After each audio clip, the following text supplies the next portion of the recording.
Hello, and welcome to the Design for Greatness podcast, conversations with Candice to help you elevate your mind, body, and spirit and own your divine greatness.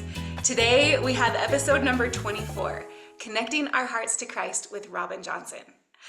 My goodness, I am absolutely delighted to introduce you all to my good friend, Robin Johnson. I met Robin at a retreat a few years ago and felt an immediate connection to her. Now, this is when I was just getting my feet wet in the energy world and I had so many questions.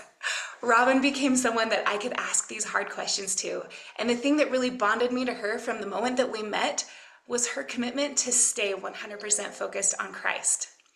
Well, I went on to become certified in Reiki through her course and have since continued to connect with Robin through many shared social circle activities and retreats.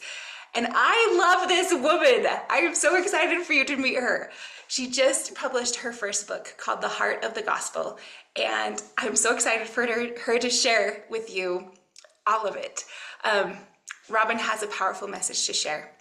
She has heard a call and she's stepped up to own her divine greatness in order to accomplish her mission in this world, and I can't wait for each of us to be inspired by Robin today. So I'm going to read her short bio and then we will jump right in. Robin is known as the Heart Whisperer. She is a compassionate life coach, author, and speaker whose mission is to support people to create emotional and spiritual healing. After overcoming a 20-year struggle with depression, Robin found peace through healing her own heart, and a peace that she now dedicates her life to helping others find. She runs a premier heart healing program called Brave Hearts and owns the Heart Coach Institute that certifies life coaches worldwide. Her first book, The Heart of the Gospel, helps people transform their relationships with Jesus as they heal and open their heart. Robin, welcome to the Design for Greatness podcast. I am so honored that you are here. Thank you so much. I feel honored to be here. Candice, I adore you. The feeling is mutual. Oh, thank you. We have so much that I want to cover. And I know there is like a short amount of attention span that we have as people for podcast listening. So I'm just going to jump right in. Will you please share us your story? What is your mission and what brought you to your mission? And how do you feel that you were called to do this? Oh, thank you so much. Yeah, when I was growing up, I had experienced some trauma in my childhood, and that trauma began. I started having depression when I was 14. I didn't have a label for that. I wasn't clinically diagnosed. Um, I, Looking back, I feel bad because I just judged myself a lot. I just felt like I was really incapable. Everybody else seemed to be able to handle life, but I couldn't. And that depression went on for 20 years. And during that time, I tried to pray it away. I tried to work it away. I thought if I just perform more, if I just do better, I'll feel good about myself. And so it really started this spiral in my life of a lot of self-defeating actions, trying to prove my worth, trying to feel loved from outside sources because I didn't have that internal love for myself. And as I got married and then had children, it just became more and more difficult to navigate the darkness that would come into my life. It wasn't all the time, but when it came, it would stay. It would settle in and stay, and it was hard to really find my way out of it. And so at one point I just hit rock bottom and I just thought like I'm done with this. I can't, I don't know how to fix it. I don't know how to solve it. And I told my sister, I think I'm just going to go to the doctor and get on some pill. Like I would rather feel nothing than feel what I'm feeling. I can't deal with this anymore. And she said, "Well, would you just try one thing first?" And she sent me to a man, and to this day, honestly, I don't really know what he did. Other than he brought great relief to me. He was a social worker, but he also used a lot of natural healing methods. And um, I started feeling better for the first time. And it was just that glimmer of hope and like, oh my gosh, maybe I don't have to be stuck in this the rest of my life. And it was like over the next 10 years, God gave me this little trail of breadcrumbs, like now try this, now try this, now try this. And so I did try Reiki and got trained in that. I did do some other things. And then at one point, as I was helping other people now heal, I found heart centered therapy. And as I went to my training in heart centered therapy, the woman that taught it, she was amazing. Just like the most open hearted person I'd ever met. And I was just in awe. I'd never seen someone with a heart wide open like that. And not that I could see it, but you could feel it. Right. And as she was talking, I thought, man, this lady is kind of like living on the edge. Why would you keep your heart that open? Like that's dangerous, Like you're so vulnerable. Like she's gonna get hurt. And I just saw her as like this naive person that didn't know you should protect your heart because that's how I had lived my Yeah. whole life. My heart was guarded, my heart was protected. I was kind of always on alert, which of course comes from trauma. Um, but the second day of our training, she told her life story and it was horrendous. Mm. Like the worst of the worst, every worst possible scenario that could happen in a young child's life happened to her. And I just thought, oh my gosh, if she can heal from all of that, and I've experienced 1/10 of that, if she could heal from all of that and live with her heart wide open, then so can I. And it just really began this process of healing and opening my heart. And after that, when I could look back in my life and see how much of my life I had lived with my heart shut down, because you can live just from your mind, you can function just from the mind and Totally. never really feel life. Um, I just thought I don't ever want to go back to life without my heart.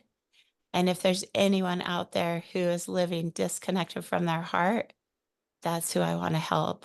I've got to help people find their heart. I love So I that's what love I that do. so much. I I myself struggled with depression. In fact, that's what brought me into what I feel my calling is. And I struggled with depression on and off, but I can think of three really powerful lows, dark night of the soul type of lows that Yeah. that something had to change. And I would love for you to share what happens to our heart when we are living depressed. Well, I think, depression is complicated. And so I don't want to categorically say if you're depressed, you're not living from your heart. I don't think that's fair. So I think you can struggle with depression and still have the ability to tap into your heart. But for me specifically, that depression came from the pain of that childhood trauma. And I didn't have a therapist. I didn't have any tools. I didn't have any way to heal that trauma. And so my only option was if my heart was open, I felt that pain. But if my heart was shut, I did not. If I disconnected from my heart, I didn't. And so I think a lot of times in depression, we are sad, we are heartbroken, we're dealing with grief, whether it's situational depression or a chemical depression or a trauma depression. Like I'm not an expert, I'm not a therapist to categorize all those different types of depression, but oftentimes our sadness, our pain, our emotion is so heavy, it's just easier to disconnect and not feel it. And the result of that is we feel numb. We feel empty. We feel um, not even connected to ourselves. Right? We disconnect from our passion. Everything Yep. seems gray. There's no color in life. Yep. And that's a huge sign that we've been disconnected from our heart because it's just too painful. Yes. I love how you have described that. And there's such a connection between mind, body, and spirit. And heart to me is spirit. Heart to me is Heavenly Mother. Heart to me is our access to our most divine self. That is Yeah. our heart, our spirit. And to be disconnected from that, we're out of sync. I talk about mind, body, spirit alignment. When we're not connected to our heart, we're completely out of alignment. And I do believe a lot of depression, a lot of the struggles that people have are striving for these extrinsic measures of value, these outside proof that I'm okay, this outside validation that you are a good person and you are worthy and you are should be loved. And it's Yeah. almost like we have to, unless we get that from God, we're always striving to get that from other people, and we will come up short again and again and again. And even if we're, for me, I was a performer. I mean, I was the valedictorian, I was the high school athlete, I got scholarships, and I was rodeo queen, and like I had to perform. And if I wasn't performing, I was a worthless piece Yes. of crap. And Yes. there's a point when you can no longer get another award or another measure to tell you that you're an okay person. Um, will you speak to that a little bit and how you were able to shift and get your worth from God? Yes. And what you're describing to me is sometimes we just have that hole in ourself that we don't love ourselves. We don't accept ourselves. And because we don't have that self-love, we're trying to fill that hole with all of these outside pieces, right? That somehow will soothe that pain inside of us. Um, but as we learn to heal our hearts, I love what you're saying because the heart is our connection to God. It is our connection to the divine. And the scriptures teach us even the Holy Ghost can speak to our mind and our heart, but it dwells in our heart. Wells in our heart. Yeah. And so a lot of times when people shut down the heart, they lose access to God and they feel like God has forsaken them. God has abandoned me. God doesn't love me. God's mad at me. I'm not good enough for God. I can't feel him. And it's not that he's gone anywhere, he's right there. But what's happened is we've lost the ability to connect. And so as we can heal the heart, open that divine connection, open that connection back to our authentic self, then we can feel God's love more fully in our life. We feel his presence in our life. And it's beautiful to witness. I have an amazing example of that. One week, I had two different clients come in. It was their first session, both of them. One was a man, one was a woman. They were not related in any way, but both of them came in and said, um, just so you know, I don't want to talk about God. I don't have a relationship with him. I don't believe in him. And I said, that's fine. What would you like to talk about today? 3 months later, after working with both of them to heal their heart, to find that ability to open and connect in the exact same week, both of them came to their appointment that week and said, I feel like maybe I'd like to talk about God today. And I was blown away. For 3 months, we had not talked about God at all, ever. But the fact that they healed their heart, felt comfortable opening their heart, they felt that divinity, that divine connection within them, and they missed him. They Wow. wanted to feel more of him. And so I know as we let God into our heart and into our life, he can help us see our true worth, which is completely independent of anything you accomplish or succeed. And none of us can ever be more or less than a child of God.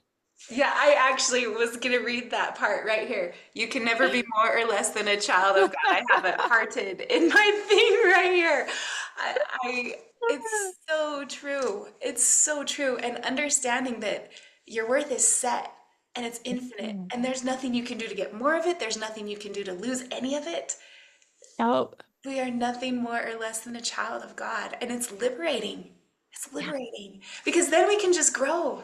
We have nothing to prove. Yeah, We can just right. get to the business of becoming our very best self with nothing to prove to anyone, but just because we choose to become more like our Savior. Yeah. Yeah, I love it. I love what you were saying about healing the heart allowed God in. And there is such a state, you talk about the states of the heart in your book. There's such a state of the heart of a hardened heart. Um, and that hardened heart, it can be hardened toward God, it can be hardened toward other people in relationships. Will you speak to what actually happens to soften the heart? And you talk about healing it. What exactly are you healing when you heal the heart? Well, for some people, we're healing the pain. For some people, a hardened heart is a very unique state. You get there because you're angry, you're mad, you're full of revenge or malice or envy or greed. Like, the heart hardens because it's void of love, of compassion, of all those things that make the heart alive within you. And so when we have a hardened heart, to counterbalance that, there needs to be a softening of the heart. And that softening usually requires humility. It requires forgiveness. It requires grace. It requires compassion. Whoever you're angry at, whether it's a situation or a person or a circumstance, you have to come into alignment with that and accept what has happened. Because when we keep fighting, what we resist persists, right? Right. So when The we law. keep fighting that person and we're not going to be satisfied until they're punished and they suffer and they this, when we keep pushing for the justice, for the revenge, for the validation to be proved right, it we can't you'll never find a soft heart in that state, right? So a lot of times there's a beautiful book called Radical Acceptance. We have to, with some things in our life, we will never find the justice. We will never find justice met out in this earth life. And so we have to be willing to say, I don't like it, I don't understand it, I don't know why God allowed this in my life, but I accept it. This thing did happen, and I'm not going to fight it anymore. I'm going to accept it, that it was for my learning and growth. And then from that point, we can soften into humility and say, God, teach me. That was a really hard, horrible thing I just had to go through, but I'm going to trust you that it had purpose. Please teach me. Oh, there's so much power in that surrender. That surrender of karma, right? That surrender Yeah. of um, justice and that leaning into grace and leaning into Yeah. mercy. I think of the Lord's Prayer, forgive me my debts as I forgive my debtors. You know, Yes. I mean, we are all messy humans, and I'm sure I've messed up so many ways, and I have no idea. And and there are also things that are solidly gross, um, traumatic things that people have overstepped. But in the whole swing of things, it's like I can't remember if it was Brene Brown, but when you argue with reality, you lose every time. I mean, to That's think so it good. shouldn't be this way, like you're right, but it Yeah. is. So now what? And that radical acceptance is key to softening the heart. And I love in the scriptures where it says, the pure in heart are the ones that will see God. And that's what we're trying to do. We're trying to spiritually ascend to that point where we actually come into the presence of God. And Yes. the only way we can do that is to have a pure heart.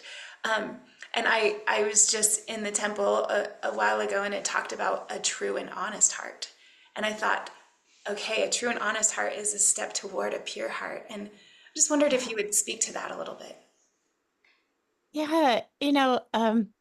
I as I started learning about the heart, I just started appreciating the heart for what it was, like this sacred vehicle to get to God, and this place where we could feel his presence and his power and divine love and compassion, all these things.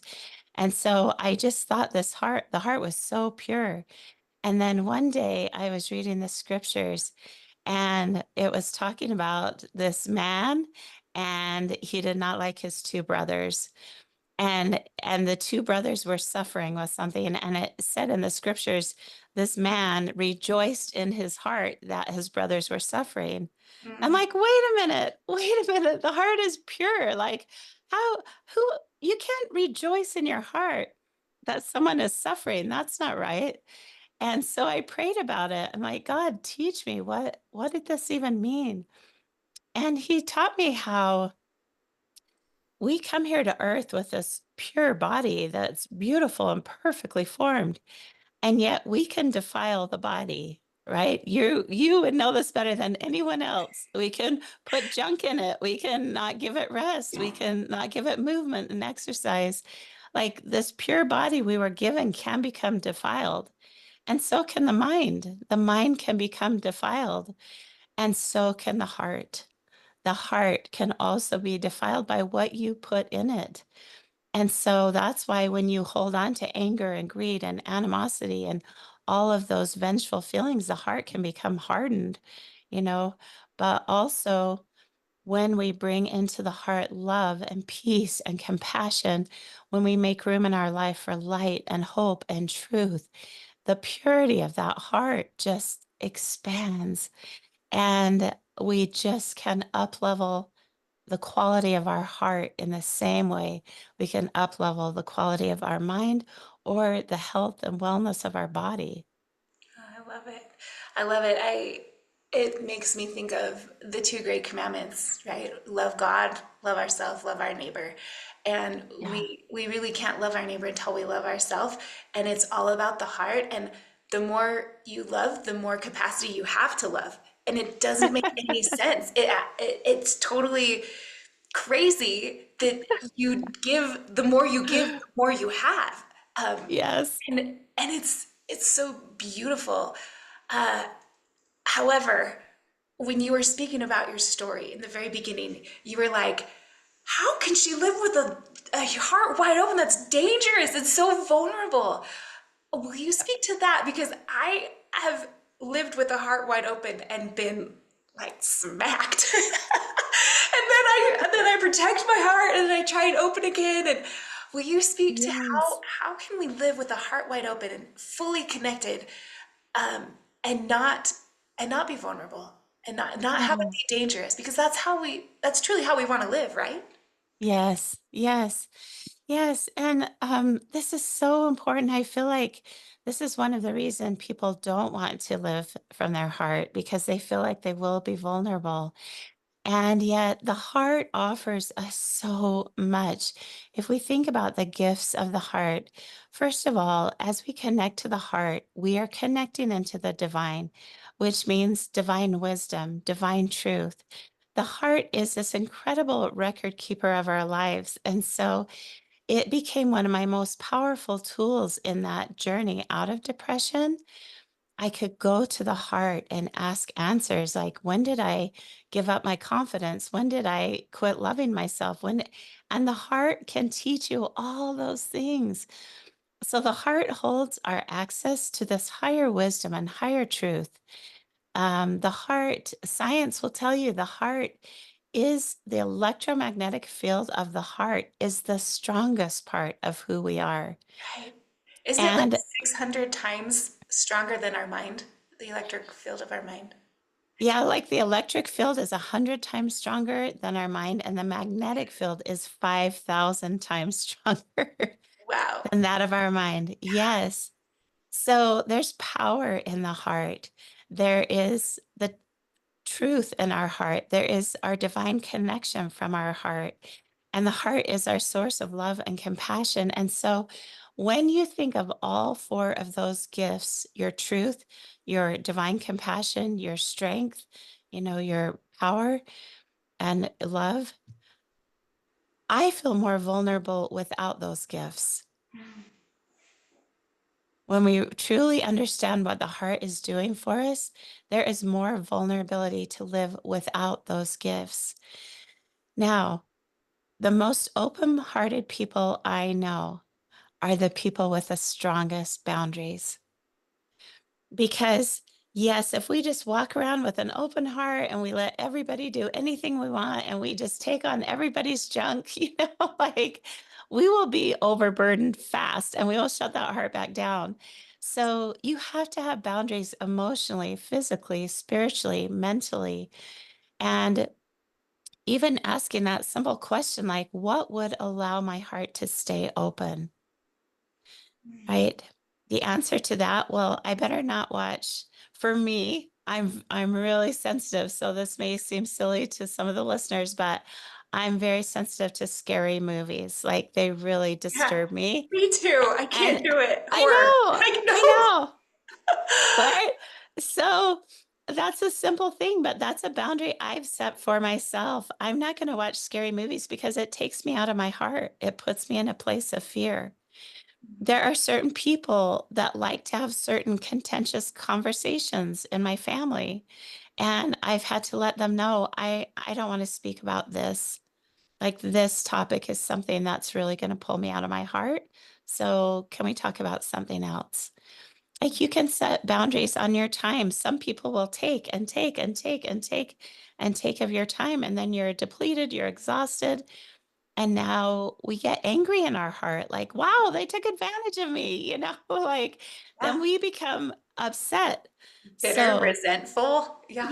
Which yes, hardens the yes, heart. Hmm. yes, to be able to say to someone, this is how much time I have to offer you, or this is the resource I have for you today. And that's what I can give you. Right. So there are simple ways we can set boundaries in all area of our life that allow us to stay in the space of an open heart. I love that. I love that question. What would allow my heart to stay open? And what boundary do I need to set in order for my heart to stay open?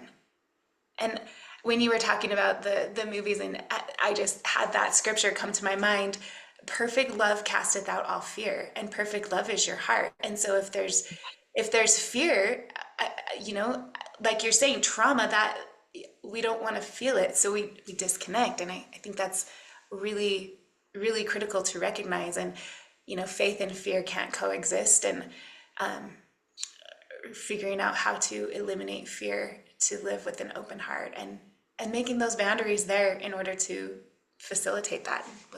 It's a powerful, Absolutely. powerful. Absolutely. And we talked about depression and the effect on the heart, but I just also want to say trauma has an effect on the heart because when we go into a trauma response, we switch into that fight or flight mode. And that is the space where the mind, the body, it's just trying to keep us, we're survival is the state we're in. And so the mind is fully in charge, and in trauma, we disconnect from the heart. Yeah, and I And would say so, the lower brain. Yeah. yeah, Hmm. yeah. Yeah. So healing that trauma is really helpful in helping you on that journey to open your heart. Yeah, it's critical. The more I learn about processing emotions and allowing the emotion to be there and allowing it to go through, we were never taught how to process emotion, and because of that, we were never taught how to heal our trauma. and No, and processing is so important when something comes to the surface to be healed. If we bypass that, if we push it down, if we buffer away from it, then we live in this disconnected state still. But yeah, I truly believe when we're triggered, when something comes to the surface, when we feel something deeply, that is an invitation to then go deeper and process. And the heart is just the huge vehicle to do that, because it's how we feel. yes. Yeah. And my friend used to say, Michelle Engel, she taught me that the body is the communicator. And so when we have an ailment in the physical body, it is communicating that something is wrong on another level, emotionally, spiritually, mentally. And I thought that was so powerful just in giving us that chance to recognize the Yeah, body's helping us out. our body is so incredible. That's why a body purposefully loved, a body cherished. It's our gift. It's what allows us to access what's happening in our mind and our spirit, and it's so critical to give us all Yeah. of that information. And emotions are just messengers. They're not good or bad. And and trauma, Yeah. we all experience it to differing degrees, but it is something that every person on this planet going through mortality will deal with a significant Yeah. amount of trauma. And to be able to address it and deal with it and then live with that open heart where we're just full of connection, full of love, yet not to be a doormat Yes. is Yes. huge. Yeah. Yeah. So I want to speak to how people can connect their hearts more to Christ. And I know you have so Ah. many really amazing tools about how to do that. Would you speak to that for a second? Yes, I think it's so much simpler than we make it out to be. A lot of times I think we feel like in religion that, oh, I've got to do this and this and this and this and this and this and this, and then maybe Christ will think about loving me. Like Yeah. we put so many conditions on his love for us, and he doesn't put any. Mm-mm. It's not true. It's not true. Because Oh, he has grace. He has the yes, ability to do that because he has that amazing grace. yes, Yeah. yes. And some of the things I like to think about, Christ, Christ did the atonement for all of us before we even committed any of the sins we are going to commit. And so that means there is no loophole, there is no clause. It's not like, well, he would take away he would suffer for me for that sin, but not this one. Like this one is too big. This one is too bad. This one is too much. He's never going to forgive me. Wrong. Wrong. He already Yeah. did. There's no He already exceptions. Right. There are zero exceptions. So this thought that I might be too bad to have Christ in my life, no, I don't believe it for 1 second. So the fact that Christ already died for you, already suffered through all that you're going to suffer, what that means is he is the one, the only one that is ready to stand there to offer you complete love, complete empathy, complete compassion. He is the only one that knows exactly how you feel. And a lot of times in the trials of our life, we turn away from God. We turn away from Christ because we get hurt. We feel like, oh, they must not love me, or they wouldn't have let that happen. It's never about their love. It's always about our learning, our growth, our choice, our ability to make choices. And none of that is dependent or conditional on their love. So, first of all, I would say know that He is always there. There's never a time He's going to step aside and not love you for a little while just to prove a point or just to get your attention. It's us that moves. Right? It's us that moves. He is always there. And one of the sweetest experiences I had recently with a friend, I don't know what faith she is, but a Christian, and but such a devout Christian, just someone that lives the gospel of Jesus Christ so fully. It's so evident. The light of Christ is so evident in her countenance. And I said to her one day, I said, Tally, tell me how your spiritual journey began. And she said, when I was 3 years old, I just invited Christ into my heart and I never wanted him to leave. Aw. I'm like, what? That is the cutest thing. And I've pondered that so many times. Like it can be just that simple. Just invite him in, make space for him. Get rid of the stuff that's in your heart that, isn't going to invite him in or make him comfortable to be around. Forgive the people you need to forgive. Let go of the past pain and trauma. Like make way in your heart for Christ and he will walk right in. I love it. So true. So true. There's one thing that I was doing before I even knew that you were doing it, but it's something that I've heard you speak, I've read your book, I've gone through your stuff, and you teach it a lot. And it's letters to God. Mhm. And it's something that I started a long time ago. But then when you taught it, I'm like, I do that and I love it. It's Yeah. such a powerful way that I have found to connect my heart. Will you Mm. will you explain your experience with letters to God, and how people could start to do that if they desire to have more revelation? Yeah. Yes, I love my letters to God. And if a friend taught me about it, we were starting a business together and I was scared. We had so many decisions to make. It was a bigger business than anything I'd ever done. And she was a very successful business person. And so I asked her one day, like, how do you dare take all of these risks? Investing the money, the time. And she's like, oh, it's simple. I just write letters to God. I'm like, what? Like, how does that even happen? Like, where did you get his address? Like, how do you? Oh, no, no, I just write letters in a journal. And I'm like, I don't get it. How does that even help you? And she said, well, then you wait and listen, and he gives you a letter back. And I was blown away. I'm like, wait, you're telling me you write a letter to God and then you listen and then you hear his message back? She's like, yeah, that's all you do. And I thought about my life, and I've been a spiritual girl from the beginning. I've always loved Jesus. I've always loved God. Like, there's never not a time for them in my life. But I could have counted on one hand, probably, the amount of times I prayed and heard an answer back that I could remember. Like, it just wasn't in my wheelhouse to just talk to God and then he just talks back. And I said, well, when I pray, I don't really hear things back like that. And she said, just try a letter. You'll be surprised.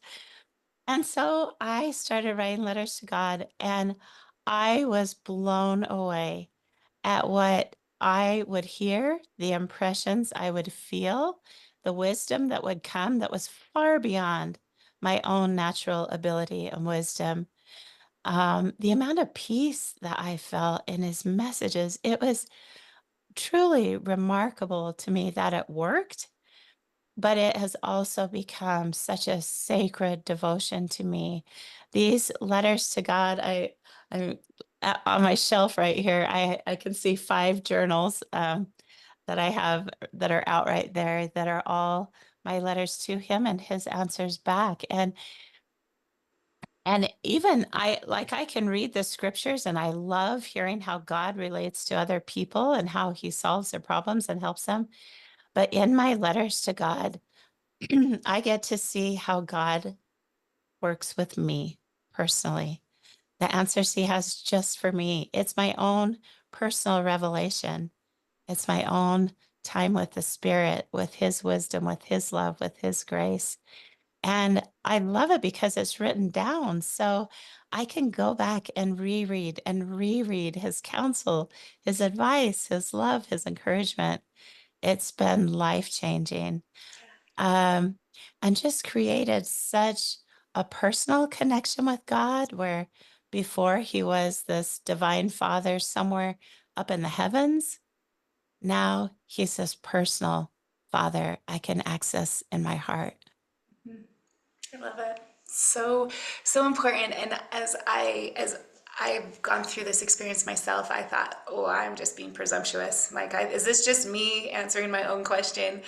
And my recommendation is do it anyway. Write what comes to your mind and your heart anyway, and then come back a day later, that afternoon, and read it. And it is surprising. It is very surprising Yes. when you come back to recognize, wait, actually, I that that really wasn't me, and there is profound truth here. And so it's wonderful. I just was hoping that we could share that with my listeners. I hope everyone, I would Yeah. challenge everyone who's listening to do Yeah. that practice, to take some time. And a lot of times, I feel that we think we have to just only have good feelings in our heart, that Mm. we have to just, only be happy, only be good, find the good in everything, just stay grateful. And absolutely, that's so important. But when we are hurt, when bad things happen, a life is 50-50. There's opposition in all things. So half of the time, our life is going to suck. Yeah. Half the time, we're going to be in this place of horrible, like, this is horrible and awful. And are you kidding me? And so there's so much power in lamenting and Yes. in being able to bear that heart out in Yes. prayer, in supplication to our Heavenly Father. Will you talk about how that heals the heart and that spiritual bypassing that people try to do? Yeah. What's coming to mind as you say that is a covenant I made at baptism when I was baptized was to mourn with those that mourn. It does not say, go cheer up the people that are sad. It doesn't say, bring a casserole to the people that are sad. It doesn't say, try to avoid the people that are sad. It's uncomfortable. It says, mourn with those that mourn. And our emotions are our greatest teachers in life. They're horrible baggage. So we don't want to hold on to negative emotion because it will deplete us in many physically, mentally, emotionally. But to feel emotion, when we feel grief, the depth of that grief is an indicator of the depth of our love for that person. The depth of our sorrow and disappointment indicates the depth of our hope or our belief in something. And so our emotions are powerful teachers. We are meant to feel them. We are meant to support others in feeling them. And because if I wake up sad, it doesn't mean I'm not in the state of a pure heart. It just means from my heart, I'm feeling sadness today. And that's an emotion that I can feel, that I can learn from, and that can move through me. I don't have to hold on to it, and I don't have to condemn myself for having it. And even anger, sometimes we think of anger as a bad emotion. But anger changes things. When we get angry at for righteous ways in righteous circumstance, that can compel change and move us forward. Now, again, we don't want to hold on to anger forever, but that anger can serve as something that changes the trajectory of things. And I often think even about Christ being angry in the temple. It's so interesting how so many people affronted Christ and he did not get angry. He managed things in amazing ways. Yeah. And yet it was when people defiled the temple, which was the house of his father. And I feel like that anger was him getting mad for his father. I think that's beautiful and significant to think about. So, yes, our emotions are good. We are meant to have them. It helps us know we're alive, but we let them flow through us. You can think of emotion as energy in motion, and it needs to flow. It needs to flow. And when we Yeah. stuff it, when we bury it, when we pretend it's not there, that that will only create problems in our body later. So Yeah. allowing it to be there, allowing us to feel it. I love to just feel it hard, feel it big, and then just take it Yes. to Christ and ask him to take it, and then ask him to give me a different feeling. And I do a lot of thought work, because your thought creates your emotion, and your emotion is what lives in your heart. And a lot of times we can use our thoughts to bring us back into the emotion that we desire to feel. And so it's the thought that creates the feeling of hate or the feeling of anger or the feeling of whatever it is. And if we can just brain dump that out, if we can get it, we can give it the credence that it deserves. It needs to be out there, and then repent, give it all to Christ, Yeah. and feel something different. We can move through all of those things. Absolutely. Well, Robin, it has been just so amazing to speak with you about the heart and about your book, The Heart of the Gospel. We were talking before, you said that you have a few things that you would want to offer. Yes, I would love to send any of you that feel like you're struggling with the heart to connect to your heart. I have a guided meditation that would just help you get there. And it will be my voice talking, guiding you through things you can do. And so I have this free heart meditation I would love to give the listeners. And then if anyone feels like they need more help, you want to start healing your heart, but maybe you don't know where to begin or what steps to take, I have a free 15-minute consultation. And you can just tell me about your circumstance, and hopefully, I'll be able to give you some pointers of where to start or where to begin. Because I know a lot of times, like for those 20 years of depression, I desperately wanted to heal. I desperately wanted out, but I didn't even know the first step to take. And I would have done the work if I had known, but I didn't know where to go. So hopefully I can just help you find that right next step for you and help people find some healing. I love it. I will put those links in the show notes. So anyone that wants to take advantage of that meditation and of that 15-minute call with you, that would be, I highly recommend Robin. Thank you so much. Well, before we end, is there anything else on your heart that you just feel that you might want to share as we wrap up? Anything that just you would like to end with as we wrap up? Yes. This is something I do with my clients and students. I invite them to connect to their heart and then just listen for a message. And knowing that message, I feel comes through spirit, but the spirit. So, yeah, I would like to connect to my heart if that's okay and just Do it. give you a message from my heart. The answers that you are seeking are not outside of you, they are within. And the moment that you fully give presence to your divine self, that you are a holy being, you are a divine child of God, you are fully capable and worthy of love and affection. When you trust that, you will draw people and circumstances into your life that will serve you for your highest good. You are the magnet. Your heart is what is attracting people in or out of your life. And so as you purify and elevate your heart, things will change. You are also the gatekeeper of your heart.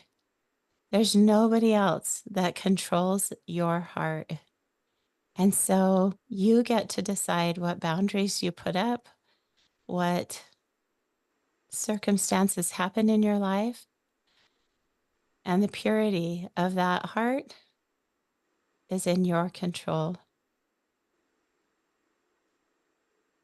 You are never outside of God's reach. Nothing you have done, nothing you will ever do will put you outside of the arms of His love. His love for you is infinite, which means it's so big you cannot even measure it. And it is eternal, which means it has no beginning and no end. And the last thing I just want to say is that you are enough. The messy, broken, imperfect you is enough. That is what this life is about. We're here to learn, we're here to grow, and we learn and grow through our mistakes. We learn and grow through our trials. And there's nothing you should be other than exactly who you are right now. And where you are on your journey is the perfect place. You're learning exactly what you want to learn. You're growing in ways you want to grow. And whether you choose to learn the easy way or the hard way, God loves you all the same. He gave you your agency for that very reason, that you would get to choose your path of learning. And He loves you and will support you through that growth. I love it so much. Thank you, Robin. What a gift. What a gift you are. Ah, Oh, you're welcome. thank Thank you you for so joining us. much. Oh, Candice, I feel like this could be a 10-hour podcast. I would just want to keep talking to you all I day. know. Amen, sister. Let's do it. Thank you so much. I Thank appreciate this chance. thank you for joining us. Thank you for joining me today. Isn't it awesome to see Robin, a woman with a mission to help heal hearts and to connect hearts to Christ, truly owning her divine greatness in order to fulfill this sacred purpose? I love it. I know that I'm inspired to examine my heart, and I hope this episode will be the subtle nudge for everyone to purify our hearts by forgiving, by processing whatever emotions are coming up, letting them run their course through our body, totally surrendering to what really is by dropping resistance. I hope we may all truly access our highest self and divine wisdom through fully connecting to our hearts and living with our hearts open. I would love to help you become the boss of your brain so that you can more fully manage your mind and intentionally access your heart. Our thoughts are what determine how we feel. Our thoughts determine how we feel. And our feelings then determine the state of our heart. So learning how to override the default wiring of our lower brain and aligning our thoughts to our highest good, it's the key to living from a place of love, to living connected to our heart and to our divinity. Grab my mini course, 5 Days of Focus, and get started on this path to becoming the boss of your brain. Find the link in the show notes. And remember, in whatever place or circumstance you find yourself, own your divine greatness and use that greatness to do the good in this world like only you can. You are designed for greatness.